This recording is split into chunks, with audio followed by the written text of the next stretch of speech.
Praise lord friends. నిన్నటి రోజున ఒక మిషనరీ ఖమ్మం ప్రాంతంలో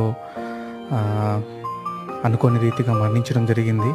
యవనస్తుడు ఛత్తీస్గఢ్ ప్రాంతం నుంచి వచ్చి అక్కడ మిషన్ వర్క్ చేస్తూ ఉన్నాడు. సో తల్లిదండ్రులకు ఇన్ఫామ్ చేయడం జరిగింది. తల్లిదండ్రులు వచ్చి వారు చెప్పిన విశ్వాసపు మాటలు విన్నప్పుడు చాలా ఆశ్చర్యం వేస్తుంది. నా కుమారుడు ఎలా చనిపోయాడు, ఎక్కడ చనిపోయాడు అన్నది ఇంపార్టెంట్ కాదు, కానీ నా కుమారుడు ఎక్కడికి వెళ్ళడన్నది చాలా ఇంపార్టెంట్. ఆ తల్లి మాటలు విందామా? ఆయన ప్రభు దగ్గర ఉన్నాడమ్మా.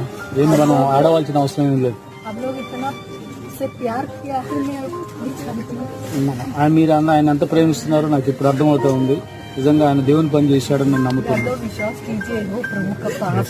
మనం ఒకటే నమ్మాలి, ఆయన ప్రభుతో ఉన్నాడు.